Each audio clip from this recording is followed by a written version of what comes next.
We are on part 7 in 10 Steps Closer to God. This is from a book. If you're interested in the book, I wrote it a few years ago. In the comments below, in the description below, it'll tell you how to get one if you want the book. The book takes each chapter further, but I just want to give you a little piece as we try and get 10 steps closer to God. We are on part 7. So if you missed the first 6, they're on the YouTube channel. They're free. So in this step, we're going to talk about washing their feet. In my opinion, there's probably nothing grosser than washing someone's feet. I mean, I can't imagine something. Actually, I can't imagine a few things, but let's talk about it in the reference of Jesus' time period. This time period, we're not talking about how most people bathe. People have like fungus-fighting anti-itch creams and medicines and all kinds of stuff today. But in Jesus' time period, not only do they not have any of those things, but they're walking in dirt everywhere. There's a lot more walking. There's feces because the animals are also walking on the same paths. It's pretty disgusting.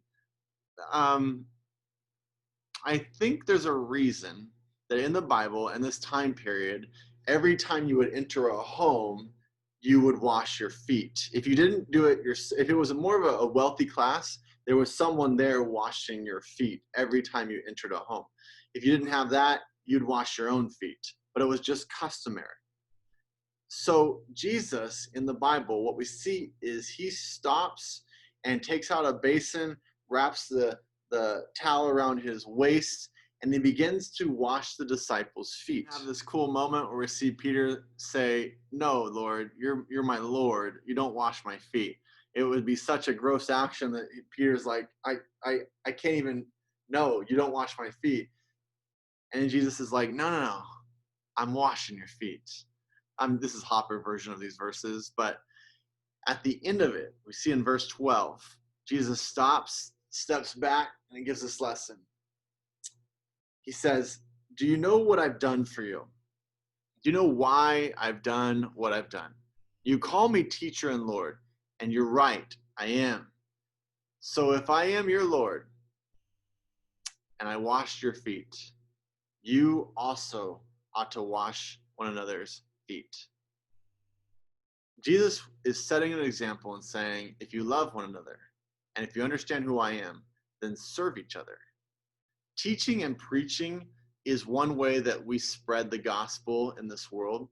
Washing dirty feet is another. Now, this is going to reverberate around the world forever and ever. We're still talking about it today. But the key is, this is the key. Servants, when you're doing the serving types of job, you're doing the jobs that nobody wants to do. That's the difference. This is a habit. I'm using the phrase washing feet from the Bible, but what we're really encompassing is the concept of what washing feet really means. This is a passage and a part of scripture that we don't understand because we don't have a basin over there by the door where we're washing our feet when we walk in. This is a non-existent habit in our world today. And sometimes you see like churches will have a foot washing or some kind of thing like that. But that's not the point of these verses. These verses are about how you served in an action that was daily. Something that was sort of difficult or disgusting or hard on a daily basis. And you served someone on a daily basis. We have relegated this concept of missions and serving to something we do on the other side of town once a month. And actually, if you're doing it once a month, you're kind of incredible. You're kind of awesome. Most people might do it once a year. And if you're doing it once a year, cool, you're awesome. Keep doing that. But these verses are much, much deeper than that. We have to get into our mindset that foot washing wasn't something you did once a week, once a month, once a year. Foot washing was every time you walked into a building. It was a few times a day. It was something customary to do on a daily basis every time you came into a building. That's the example that Jesus is setting. That's the daily habit that we're talking about here. It's not actually foot washing. It's what's the action of serving someone, doing something difficult on a daily basis. That's what God has called us to, and Jesus gives us an example. So how can we wash feet in our world today? It's an action of humility on our part. It brings honor to the other person. We often think that serving others is what we do at church, what we do in some kind of activity, something we do in the bad neighborhood. But serving others should happen in our own home first, with our own family. How can you today humble yourself and serve your wife or your husband, your spouse, your children, your neighbors, your coworkers, and you can branch out from there to the strangers?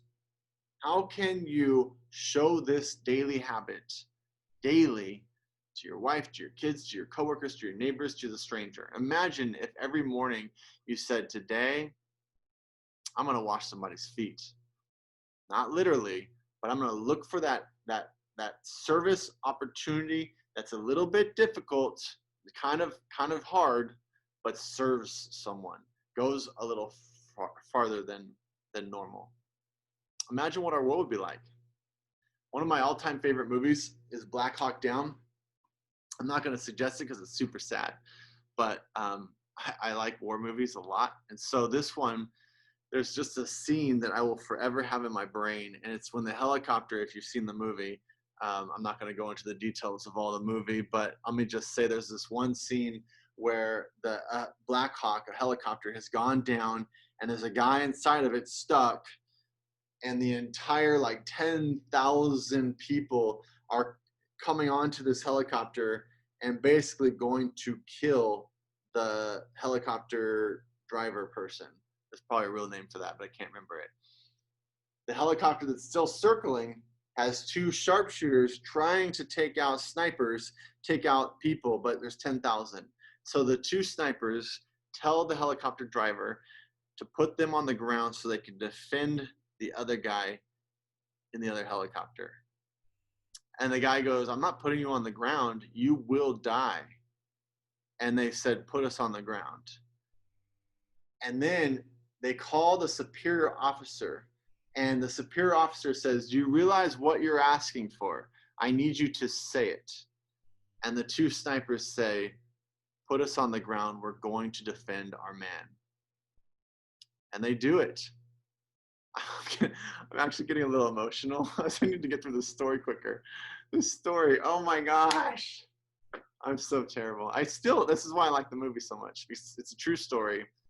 And they spoiler alert, they don't make it through that. It's 10,000 to 2, but they defend that guy for as long as they can. Here's my point. I'm actually super emotional already. I am so gripped by these kinds of scenes. Feel what you want about war and that war or whatever. That's not the point. The point is we are moved when people go beyond themselves to serve someone else, right? Every time. We're always moved by that. I mean, I'm almost in tears explaining the story again. Why? Because it's so rare. It's so rare and so touching, and just blows me away when I see someone serve at ultimate costs, at humility, at embarrassing things, at sometimes martyrs at the cost of life. Why would we not want to do this more in our life? Why would we not want to show Christ as he showed us that this is something we need to be adding daily, a habit we need to be doing daily, serving others in some way, not some dramatic other side of the town serving event. If you're doing those, great, still do those. Sorry if I'm making it sound like those are dumb. Those are great. But this is about the daily habit of serving others. We need to be putting this action in our life. We need to be asking, what would Jesus be doing right now in this world? And why aren't we doing the same thing? This message of washing feet, man, it gets lost because we don't have a society that washes feet. We have to take it deeper and say, he was showing us that it was something that happened often, and people didn't, you didn't just do this for others. This is something that you would humble yourself to show honor, like Jesus is showing honor to his disciples. Hebrews 4:15 says this, "For we do not have a high priest who cannot sympathize with our weaknesses, but one who has been tempted in all things as we are, yet without sin. Therefore, let us draw near with confidence to the throne of grace, so that we may receive mercy and find grace to help in time of need." See, he wants us to trust him and call on him to do what? To show service in time of need. To find grace to help in time of need. By this, all men will know that you are my disciples if you have love for one another. John 13:35. Are you excited? Are you excited? Because there's no telling what God may do as we put these kind of actions into practice. Moses stands before Pharaoh and says, "Let my people go." Noah builds this big ark, puts animals in it, and goes through the flood. Stands against the world that calls him a fool. Daniel prays in the midst of a lion's den and absolutely changes the heart of a nation. Shadrach, Meshach, and Abednego, they don't bow when everybody else bows, and they live through a fiery furnace. Jesus stands up to the world and says, "I am the way, the truth, and the light," even if it means the cross. He does it, and it changes our lives forever. So what's holding you back from being a world changer? It's simple, small acts of love done on a consistent basis. If you start to add that habit into your life, that changes the world. As you dedicate yourself to God with these habits, these small actions on a daily basis, that's what changes the world. But more importantly, that's what changes our lives and draws us closer and closer to God. 10 steps closer to God. Thanks for watching this. If you haven't subscribed, hit that button, hit the like, the notifications, and you'll get the next one. There's only 3 steps left. So as soon as I can, I'll put those out. Thanks for watching, and we'll see you next time.